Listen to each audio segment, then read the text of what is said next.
Hello students, presently मैं discuss कर रहा हूँ ray optics and optical instruments chapter at the glance, right. और ये जो चैप्टर है ना, ये काफ़ी इंपॉर्टेंट है। ये आपका 12th बोर्ड के लिए, नीट के लिए और जेई के लिए, तीनों एग्जाम के लिए मार्क्स वेटेज वाइज काफ़ी इंपॉर्टेंट है। और इसमें खास बात क्या है कि इसमें जितने भी इक्वेशंस हैं उसमें तुम अपने हिसाब से डेटा लो और एक अननोन क्वांटिटीज की वैल्यू फाइंड करो, और बाद में उसका जो रे डायग्राम जरूर आप लोग ड्रॉ करो। अगर आप रे डायग्राम ट्रेस कर पा रहे हो डिफरेंट डिफरेंट डेटा ले करके, तो आपका चैप्टर्स का रिवीजन परफेक्टली हो जाएगा। मतलब ये एक आपका बहुत टेक्निकल अप्रोच है, राइट। अब जैसे कि हम लोग बात करते हैं ये reflection from the plane surface, तो देखो इसमें आपका प्लेन मिरर में जो रिफ्लेक्शन होता है उसमें laws of reflection I equal to R होता है, और ये रूल को फॉलो करते हुए आप इसमें इमेज ट्रेस करते हो, राइट। इसमें आई इक्वल टू आर होगा, और एंगल ऑफ डेविएशन जो ओरिजिनल इंसिडेंट रे में और रिफ्लेक्टेड रे के बीच का जो एंगल होता है वो 180 डिग्री माइनस 2i होता है, राइट। और अगर आप मिरर को, प्लेन मिरर को अगर आप टर्न करते हो और रिफ्लेक्टेड रे, इंसिडेंट रे को फिक्स रखते हो, तो रिफ्लेक्टेड रे, अगर मान लो कि आप मिरर को थीटा से आपने टर्न किया, तो रिफ्लेक्टेड रे आपका 2 थीटा से टर्न हो जाएगा, राइट। और ये आपका जैसे reflection by the spherical surface होता है, तो ये भी काफ़ी इंपॉर्टेंट है। इसमें आपका कोई भी ऑब्जेक्ट का इमेज कैसे बनाओगे, और mirror formula 1/u plus 1/v is equal to 1/f 2/r with sign convention. उसी तरह से मैग्निफिकेशन का m is equal to minus v/u hi/ho, right. और इसमें देखना साइन कॉन्वेंशन का कॉन्सेप्ट है इसमें, तभी जा कर के आपको मैंने भी बताया ना कि कोई भी फॉर्मूला है, इक्वेशन है, जैसे मिरर फार्मूला में u का वैल्यू आप मान लो -5 ले लिया, f का वैल्यू -3 ले लिया, तो f का, या -10 ले लिया, तो f का वैल्यू -10 का मतलब क्या हुआ कि ये कॉनकेव मिरर हुआ। मतलब आपको u और f, ये r, ये सब साइन के फॉर्म में लेना है, राइट। और आपको उसमें साइन के फॉर्म में लेना है, और तब फिर उसके बाद v का वैल्यू फाइंड करो और फिर उसका रे डायग्राम ड्रॉ करो, राइट। और साइन कन्वेंशन में जैसे कि आप देखिए, साइन कन्वेंशन की अगर मैं बात करूं, तो जैसे कि आपको अब ये P है, तो मिरर में P है, तो P का कोऑर्डिनेट कितना होगा, 0 होगा।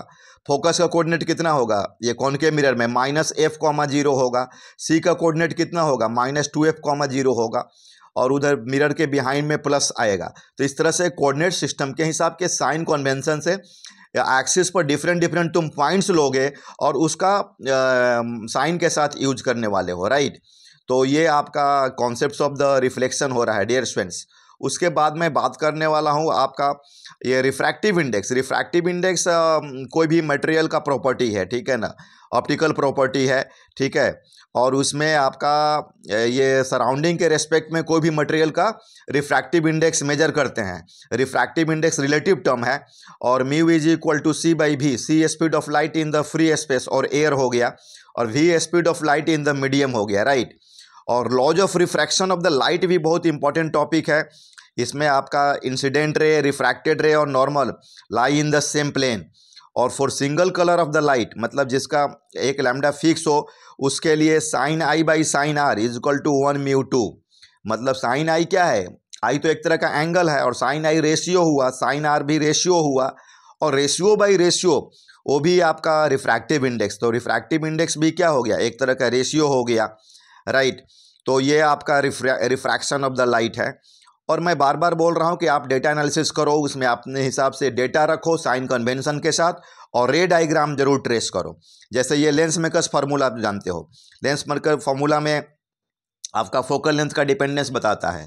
तो refractive index of the lens with respect to surrounding, और उसका radii of the curvature R1 और R2, इस पर हम लोग डिस्कशन करते हैं।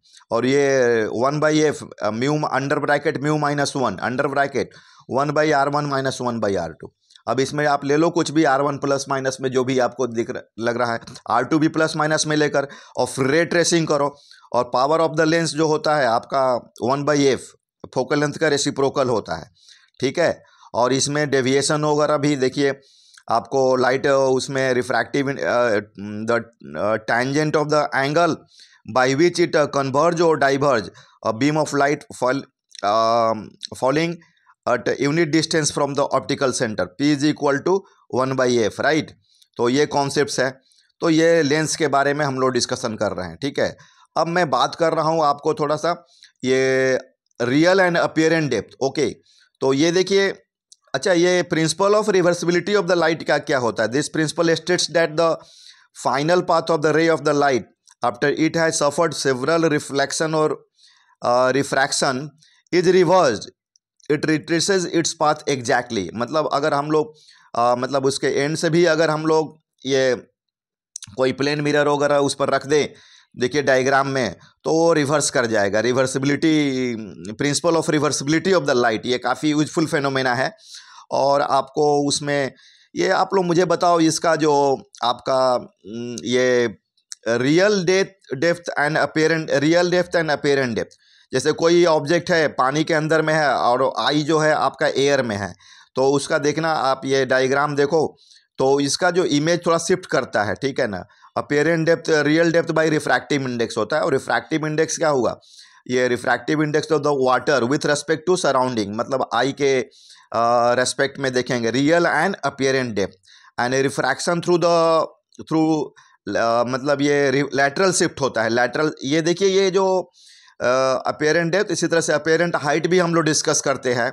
अगर आपका वाटर में ऑब्जर्वर है और ऑब्जेक्ट जो है एयर में है, तो अपेरेंट हाइट होगा, तो ये उसमें बढ़ जाता है, और ये अपेरेंट डेप्थ तो घटता है।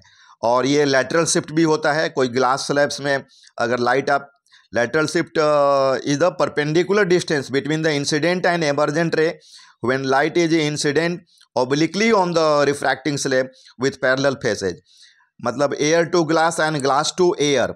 तो जब एयर से ग्लास, ग्लास से फिर एयर, तो इंसिडेंट रे और emergent ray are parallel to each other, लेकिन लेटरली शिफ्ट होगा इसमें।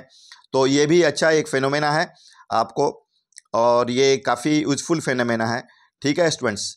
और बाद में इसका एक और भी कॉन्सेप्ट है TIR का, टोटल इंटरनल रिफ्लेक्शन। ये खास करके जब लाइट आपका ये डेंसर टू रेयर में जाता है, तो एक सर्टेन एंगल पर आपका वो रिफ्रैक्ट होता है, वो 90 डिग्री एंगल ऑफ रिफ्रैक्शन होता है। तो उस केस में जो angle of incidence, corresponding incidence angle होता है, उसको हम लोग क्या बोलते हैं? एंगल ऑफ क्रिटिकल एंगल बोलते हैं। और जब angle of incidence critical angle से भी बड़ा हो जाएगा, तो लाइट आपका फर्स्ट मीडियम में आ जाएगा, टोटली आपका रिफ्लेक्ट हो जाएगा। उसको TIR बोलेंगे, the phenomena in which ray of the light travelling at angle of incidence greater than the critical angle from the denser to rarer medium is totally reflected back into the denser medium is called the TIR, right. ये diagram आप लोग देखो, काफ़ी ये इस पर problems आते हैं। जैसे प्रिज्म में रे जाता है air to glass and glass to air, तो जब ग्लास टू एयर होता है तो आपको angle of incidence C is equal to आपका 1/μ, और वहाँ TIR चेक करना होगा। और रिफ्रैक्शन थ्रू द प्रिज्म, ये भी काफ़ी इम्पोर्टेंट फेनोमेना है। इसमें आपका प्रिज्म में आपका इंक्लाइन सरफेस का कॉम्बिनेशन है, इसमें angle of deviation, emergent ray, ये सब angle of deviation delta is equal to I plus I dash minus A। I dash क्या हो गया? एमरजेंस एंगल, और I एंगल ऑफ इंसिडेंस, और A एंगल ऑफ प्रिज्म हुआ, और I plus I dash is equal to A plus delta. And refractive index का भी एक ये कॉन्सेप्ट है, mu is equal to sine under bracket A plus delta M/2 sine A/2। और ये optical fibre आप लोग जानते हो क्या? ऑप्टिकल फाइबर क्या है? ये TIR के कॉन्सेप्ट पर काम करता है। Optical fibre is a flexible glass और plastic fibre that can transmit light from one end to the other. TIR के बेस पर कॉन्सेप्ट पर होता है।